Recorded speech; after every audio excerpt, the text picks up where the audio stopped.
House of the Dragon time, so there are going to be spoilers. Like right away, starting now. Spoiler number 1, I still find the show depressing, and here's why. So I read an interview in which Emma D'Arcy, who plays Rhaenyra in the show, talked to the outlet GQ. The article was titled, Emma D'Arcy breaks down the House of the Dragon Season 1 finale, end quote. Emma was quoted in this article as saying, the currency of House of the Dragon is literally massive life events, and normally they're within the category of suffering and trauma, end quote. And yes, Emma, I noticed. It'd be very hard not to notice. My problem with this is that when the story is reduced to the large events, it gives no picture as to what people's everyday lives are like. It ends up reading like a births, deaths and marriages column in a newspaper, and it's frankly mostly deaths. So bear with me while I do a quick count up. In 10 episodes, Rhaenyra lost her mother in episode 1, her newborn brother in episode 1, her lover and the father of her 2 children gets burnt alive in episode 6, her dad dies in episode 9, and spoiler, in this episode, she miscarries her pregnancy earlier in the episode, and her second-born son is eaten by a dragon late in the episode. And this for me is frankly just too much for 10 episodes. And that's without even getting into what's happened to Daemon, because how many people has he lost in 10 episodes? He's had 2 wives die. He lost his sister-in-law and nephew in episode 1. He lost his brother. It was his baby that was miscarried. Lucerys died, and now that I think about it, what relation is Daemon to Lucerys? Oh God, here we go again. Well, Daemon is Luke's mother's uncle, so Daemon is Luke's great uncle. But Luke's mother is also married to Daemon, so Daemon is also Luke's stepfather. And when Luke gets married to Daemon's daughter, Daemon will also be Luke's father-in-law. Now, I've been trying for a lighter tone in my videos. I thought maybe people will get more out of watching my videos if I try to make them fun. Try and give people a laugh or two, make life feel a bit better. But how am I supposed to make this fun? How am I supposed to make miscarriage fun?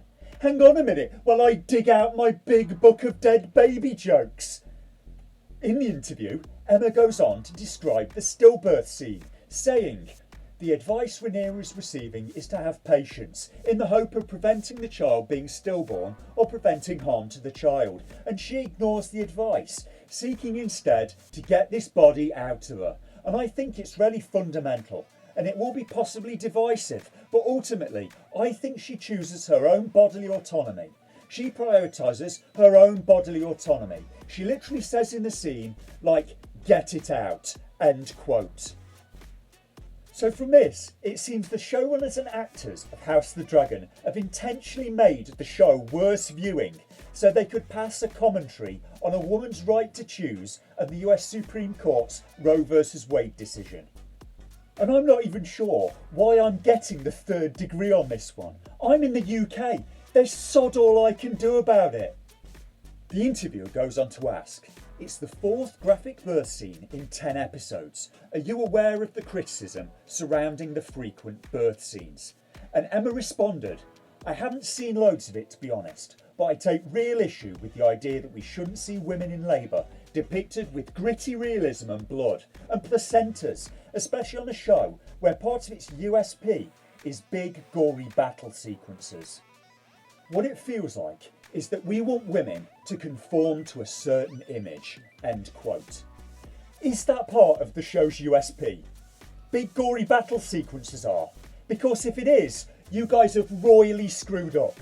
You've had one not great battle in 10 episodes, whereas you've had 4 lengthy birth scenes.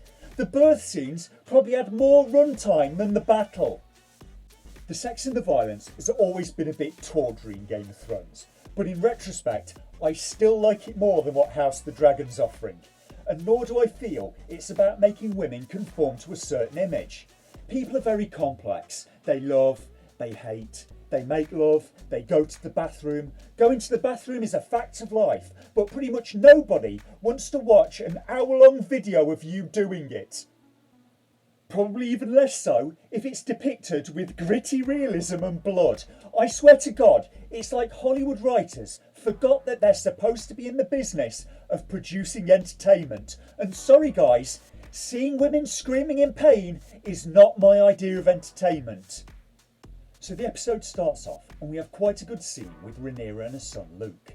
He feels unready to be Lord Driftmark after the presumed death of Corlys Velaryon, and she reassures him, telling him that she'll help prepare him for what he needs to do. Meanwhile, Rhaenys, fresh from her escape from King's Landing, arrives on her dragon. Rhaenys comes in and tells Rhaenyra and Daemon that King Viserys is dead, and Aegon has been named as king. The stress gives Rhaenyra stomach pains, and she's heavily pregnant. Daemon asks how the king died. Rhaenys says she doesn't know, so Daemon says the king has been slain, on the basis of nothing at all. It was not like the king was well when you last saw him. Why do people like Daemon? He's mental. Daemon is ready to declare war on the basis of nothing but his own assumptions. Rhaenys says that the Greens are coming for you, Rhaenyra. You and your children. You should leave at once. Daemon goes off to organise the island's defences, as Rhaenyra goes prematurely into labour, and it doesn't go well. Rhaenyra loses the baby, and bloody hell, how am I supposed to make this funny? Under orders from Rhaenyra, Jace halts Daemon's plans to contact allies and begin a war. So instead, Daemon busies himself by giving a loyalty test to some of the knights, saying that they can pledge for Rhaenyra, or the dragon he's menacing them with can give them a quick death, but if they betray them later, they'll not get a quick death, and they'll die screaming instead. Daemon, you see, is truly a prince among men, and no doubt there will still be women standing for him. There'll probably still be people standing for him later on in the episode after he gets annoyed and starts choking his niece wife. But on the other hand, the CGI dragon looks great.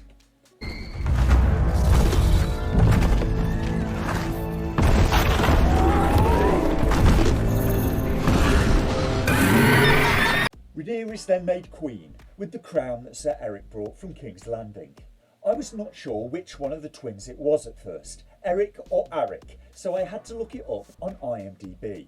Apparently the one with the crown is Eric, so Rhaenyra takes her father's crown that good Sir Eric nicked before he bravely ran away. Rhaenyra and Daemon hold a war council. They make their plan to send envoys to the Starks, River and Storm's End to try and recruit them as allies. And should Rhaenyra even be up? After a miscarriage, she should maybe be off resting instead of being up and about. It's a traumatic thing. It's not like a miscarriage, it's something that a person just shakes off. A ship arrives carrying Sir Otto in what's probably the dumbest part of the episode. So Otto crosses the thin walkway to get to Dragonstone, and Daemon comes to meet him. Otto asks Daemon, "Where's the princess?" And just at that moment, Rhaenyra flies over them on a dragon.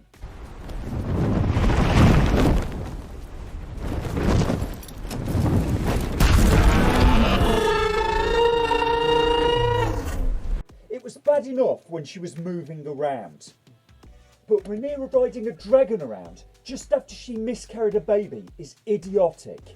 This whole scene kind of is. Even now, with all the benefits of modern medicine, it takes several days to several weeks to recover from something like that. Sir Otto and some knights come across the bridge, and Rhaenyra lands behind them on her dragon, so they're now trapped.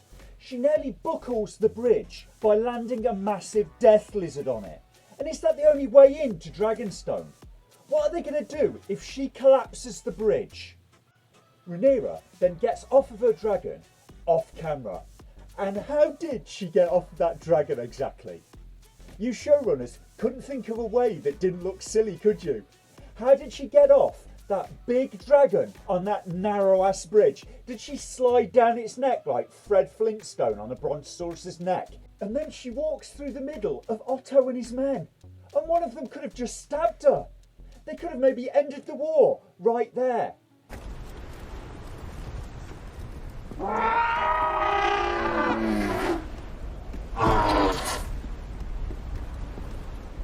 They may have died, but why would she take that chance? She doesn't even know what they're there for.